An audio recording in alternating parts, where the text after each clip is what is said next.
This channel does not promote any violent, harmful, or illegal activities. All content provided by this channel is meant for an educational purpose only.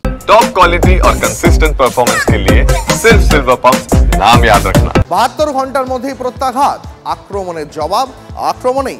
মোদিকে আক্রমণ করেছিলেন মমতা, মমতাকে আক্রমণ করলেন অমিত শাহ। নেতাজি ইন্ডোরে মমতা বন্দ্যোপাধ্যায়ের নাম করে একের পর এক তোপ কেন্দ্রীয় স্বরাষ্ট্রমন্ত্রীর গলায়। অপারেশন সিঁদুর নিয়ে প্রধানমন্ত্রীকে অপমান করেছেন মমতা। 26-এর ভোটে বাংলার মহিলারা সিঁদুরের অপমানের জবাব দিন। नेताजी इंडोरे सभा থেকে আহ্বান অমিত শাহের। बैंक की तुष्टीकरण ने वोट बैंक के लिए पतन की सीमा ये ममता बनर्जी ने पार कर दी।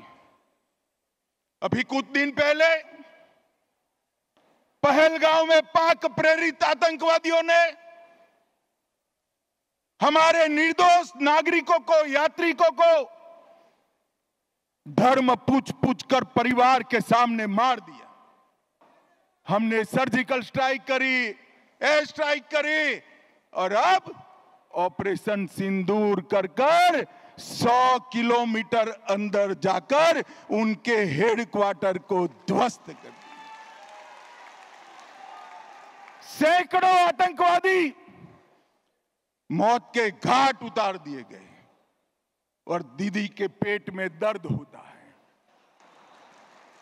दीदी, इतना दर्द बंगाल का यात्री जब वहां मारे गए तब किया होता तो ठीक था। उस वक्त कुछ नहीं बोला और मोदी जी ऑपरेशन सिंदूर कर कर यहां आए तो एक घटिया सा राजनीतिक बयान देकर ऑपरेशन सिंदूर का विरोध किया। मैं आज ममता दीदी को कहने आया हूं, आपने ऑपरेशन सिंदूर का विरोध नहीं किया, आपने इस देश की करोड़ों माताओं बहनों की भावनाओं के साथ खिलवाड़ किया है, खिलवाड़ किया है। और मैं बंगाल की मातृशक्ति को भी अपील करने आया हूं, आने वाले चुनाव में ऑपरेशन सिंदूर पर सवाल उठाने वाली ममता जी को सिंदूर की कीमत बंगाल की माताएं बहनें जरा समझा दे, सिंदूर का अपमान करने का क्या मतलब होता है। অমিত শাহ যখন নেতাজি ইন্ডোরে দাঁড়িয়ে এই আক্রমণে শানাচ্ছেন তখন তার জবাব দিতে তিনজন মহিলা নেত্রীকে এগিয়ে দিল তৃণমূল কংগ্রেস। চন্দ্রিমা ভট্টাচার্য, কাকলি ঘোষ দস্তিদার এবং সাগরিকা ঘোষ। পাল্টা বিজেপির হয়ে ব্যাটন ধরলেন কারা? অগ্নিমিত্রা পাল এবং লকেট চট্টোপাধ্যায়। তাহলে রাজনীতিতেও কি এবার সোফিয়া ভূমিকা এফেক্ট? বিরোধিতা করিনি, আপনিও খেলবেন না, আপনিও খেলবেন না সিঁদুর নিয়ে। এটা আমরা আপনাকে বারবার বলছি, আগেও বলেছি, আবারও সজাগ করে দিচ্ছি। আর আপনার সভাপতি, রাজ্যের সভাপতি, তিনি যেভাবে মেয়েদের অপমান করেছেন, মুখ্যমন্ত্রীকে অপমান করেছেন, তার জন্য তার পদত্যাগ দাবি করছি, পদত্যাগ দাবি করছি। আরজি কর আমরাই তো করেছি, আমরাই তো ধরেছি, রাজ্য সরকারের পুলিশ ধরেছে। উন্নাও কি হলো, হাথরাস কি হলো, গোধরায় বিলকিস বানু কি হলো, বার করে আনলেন, টিকা পড়ালেন, আবার অনারেবল সুপ্রিম কোর্ট ঢুকিয়ে দিল। মাটি মানুষের পার্টি, মায়েদের পার্টি, সিঁদুর নিয়ে এত বড় বড় লেকচার। আর পশ্চিমবঙ্গে আপনার পুলিশ মন্ত্রীর পুলিশের মাতৃশক্তি, মহিলা বাড়ির মহিলাদের যে এইভাবে আমন্ত্রণ জানাচ্ছেন, সেটা নিয়ে ক্ষমা চাইবেন না? সিঁদুর বেচতে এসেছেন, মহিলাদের মাথার সিঁদুর, সধবার মাথার সিঁদুর বেচতে এসেছেন। মমতা বন্দ্যোপাধ্যায় ভয় পেয়ে গেছে, কারণ তিনি বুঝতে পারছেন এই অপারেশন সিঁদুরে শুধুমাত্র ভারতবর্ষের মানে বাংলার বাইরে নয়, বাংলার মধ্যেও মহিলারা আজকে একটা নিজেদেরকে সুরক্ষিত বোধ করছে ভারতীয় জনতা পার্টির কাছে এবং এই সরকারের কাছে। এবারে যদি মানে তাদের ক্ষমতা পিছলে যায়, তাই জন্য তারা সিঁদুরকে মোটামুটি যাত্রার জায়গায় নিয়ে চলে এসেছে।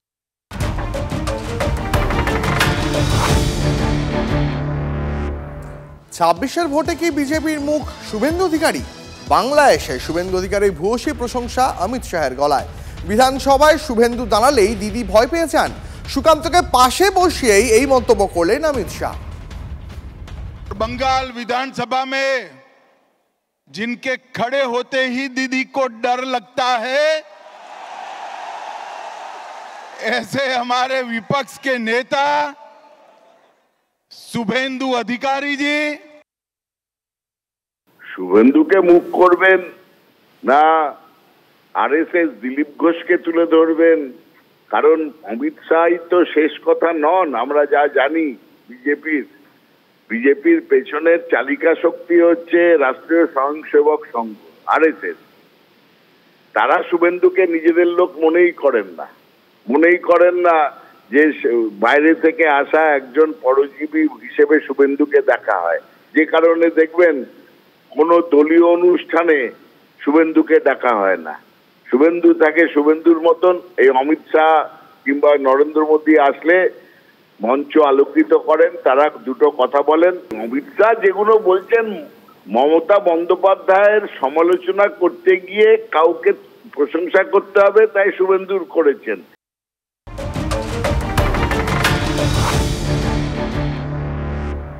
ছাব্বিশে বিজেপির লক্ষ্য বাংলা। সূত্রের খবর, বঙ্গ সফর আরও বাড়বে অমিত শাহের। গতকালই দলীয় স্তরে সেই বার্তা দিয়ে দিয়েছেন কেন্দ্রীয় স্বরাষ্ট্রমন্ত্রী। মাঝে মধ্যেই এবার বাংলায় আসবেন অমিত শাহ, আর তার ফাঁকে দিল্লি থেকে বাংলার দলীয় সংগঠনের নজরদারি চালিয়ে যাবেন মোদী সেনাপতি। সেই কথাও 19 ঘন্টার বঙ্গ সফরে সুকান্ত শুভেন্দুদের স্পষ্ট জানিয়ে দিয়েছেন তিনি, খবর সূত্রের।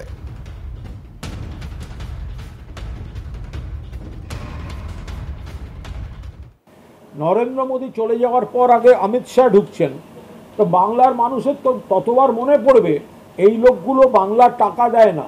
100 দিনে যারা কাজ করেছে মনে পড়বে এরা টাকা দেয়নি, মমতা ব্যানার্জি টাকা দিয়েছেন। যে গরিব মানুষগুলো ঘর পায়নি তারা মনে করবেন এরা আমাদের আবাসের টাকা দেয়নি, মমতা বন্দ্যোপাধ্যায় বাংলার বাড়ি করে দিচ্ছেন। যতবার এনারা আসবেন ততবার নিজেদের অভিজ্ঞতা থেকে তুলনা করে মানুষ সিদ্ধান্ত নেবেন যে এই লোকগুলো হচ্ছে পরিযায়ী, ভোট পাখি, ভোটের সময় এসে এরা হাজির হয় এবং এদের দলকে একটি ভোটও নয়। যতবার আসবেন ততবার হারবেন। 26শে বিজেপির লক্ষ্য বাংলা। সূত্রের খবর, বঙ্গ সফর আরও বাড়বে অমিত শাহের। গতকাল দলীয় স্তরে সেই বার্তাই দিয়েছেন কেন্দ্রীয় স্বরাষ্ট্রমন্ত্রী। মাঝে মধ্যেই বাংলায় আসবেন অমিত শাহ, আর তার ফাঁকে দিল্লি থেকে বাংলার দলীয় সংগঠনে নজরদারি চালিয়ে যাবেন মোদীর সেনাপতি। 19 ঘন্টার বঙ্গ সফরে সুকান্ত শুভেন্দুদের সে কথা স্পষ্ট জানিয়ে গেছেন শাহ, এমনটাই সূত্রের খবর।